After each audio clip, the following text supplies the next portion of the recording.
I've started in Isaiah 52, verse 13, and I'm working through different parts of this great text that I believe has its final fulfillment in Jesus Christ. I personally take it as a directly messianic passage that Christ fulfills as the innocent sufferer, suffering for others. We looked at Isaiah 52:13 to 15, in which we have read each word slowly in the Hebrew with an English translation and then some brief exegetical comments. I would like to do the same now to Isaiah 53, 1 to 3. We might even call this part 2 of this great text. So reading at verse 1 from the Hebrew, Mi ha'amin lishmuatenu, uzru Adonai al mi niklata. Who has believed our report? And the arm of the Lord, upon whom has it been revealed? Or unto whom has it been revealed? Verse 2. Vaya'al kayonek lefanav, v'chashoresh me'eretz siyah, lo tohar lo, v'lo hadar v'nirehu, v'lo mareh v'nechmedehu.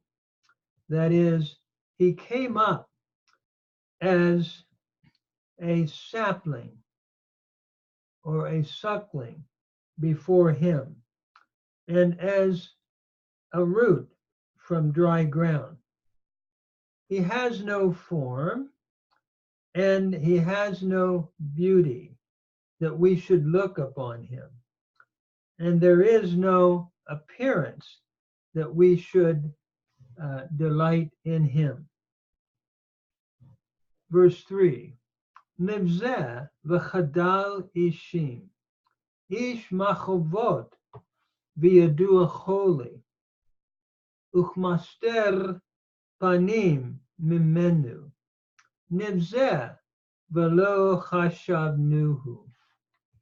He was despised and forsaken of men, a man of pains, and one who was intimately acquainted with sickness or disease.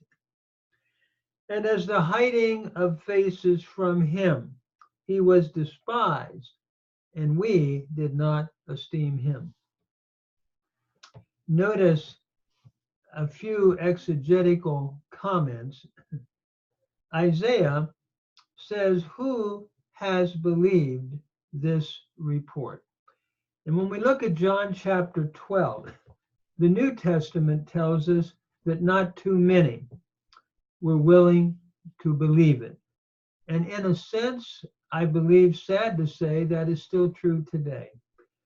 There's not a multitude that, when we look at all the population of the world, that believe this wonderful message. So he asks this like a rhetorical question. Who has believed this? And I think the thought is not too many. And unto whom has the arm of the Lord been revealed? The Hebrew here, Zeroah Adonai, the arm, looks at the strength of the Lord. It's always striking to me, and I've said this before in some of my sermons, that when God created the heavens and the universe, that's his finger work. In Psalm 8, we're told, Ki reshamecha ma'aseh etzbe'otecha. That is, when I see your heavens, the work of your fingers. What is man that you remember him? Or the Son of Man that you visit him? That's light stuff. That's more delicate work. But when God bears his arm, that's difficult work. And it's more difficult for God to save us than to create the galaxies millions of light years away. So it's interesting, not too many are going to experience when we look at the mass of humanity, I think Isaiah is saying, are going to believe this report. And then he came up as a suckling or a sapling before him and as a root from dry ground. I think the thought is it doesn't look very successful. Jesus was born in a manger, and Jesus was born really not in a king's palace, but in a humble stable. And you're not expecting a lot from this. And we're told there is no beauty or comeliness. We don't look at him, or we're not looking at him, Isaiah is saying, as this brilliant king that you would anticipate. He has this humble, very humble beginning, even becoming a little baby as the God man and being in a manger. And he was despised and rejected of men. We're told that not too many believed in Jesus. Matter of fact, even those in his own family were questioning him. And we're told that he was a man of pains and acquainted with disease.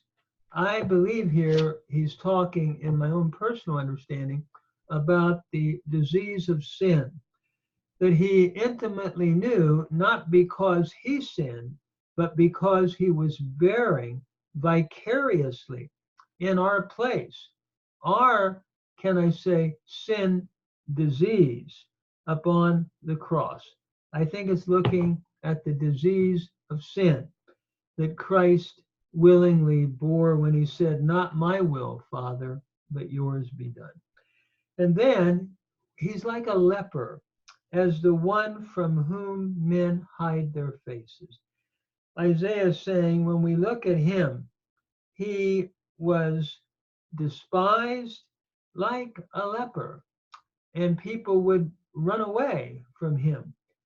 And they did not esteem him for who he was as the creator of the universe in the second person of the Trinity, becoming a little baby. And we have to ask the question that was asked in John 2, can any good thing come out of Nazareth? I think this is the background to this text, looking at the humble beginning of Jesus Christ when he was born as a baby in a manger, the sinless Son of God, the creator of all things, we're told in John 2, and yet a little baby in a manger. So you don't expect this little baby to be this brilliant King of Kings that he is, and that someday he's coming back as the final sovereign over all kings. So we're looking now at his ignoble beginning at the ignoble beginning of Jesus Christ.